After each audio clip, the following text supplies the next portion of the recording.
Robert vehicle आसली पेट्रोलिंगा आसली ते सायडीच्यान येतना एक गाडयेन तांकां आडयलो आनी इन्सिडंट सांगलो. ती गाडी त्याच गाडयेंतल्यान ताका इंजर्ड कोण आसा ते घेवन येताले हॉस्पिटलान. सो तेंच्यान सांगले नंतर तेंच्यांनी आमच्या गाडयान ताका रोबोटान शिफ्ट केलो आनी हॉस्पिटलान हाडलो. हॉस्पिटलान हाडटकीर ताका डॉक्टरान ब्रॉड डेड डिक्लेअर केलो. मागीर विचारपूस केली तेन्ना कळ्ळें की त्या चलयेचेर तेजोच बॉयफ्रेंड आसा त्या बॉयफ्रेंडान तेजेर गनशॉट फायर केल्ली आनी ताका लागून तेजी गळ्या हांगा इंजरी जाल्ली. सो त्या इंजरीसान ते एक्सपायर्ड जाल्ले आसा.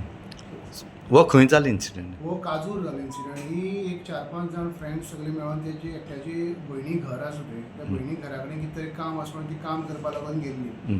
काम करता करता तेंच्याच घरान ते फायर आर्म आसले तेंच्या फॅमिलीचे. सो ते फॅमिलीचे ते फायर आर्म घेवन ती हँडल करता आसतना तेणी तेजे बॉयफ्रेंडान तेजेर पॉयंट आवट केलें आनी फायर केलें.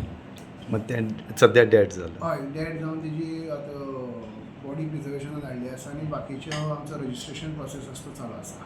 एक्यूज आसा ताका आमी डिटेन केलो आसा. एरेस्ट प्रोसिजर कितें आसा तो जातलो. फायर आर्म कसले ते कळ्ळे? फायर आर्म ते हे भरता ते कसले ते अजून आयडेंटिफाय जाले ना. सो ते इन्वेस्टिगेशन चालू आसा.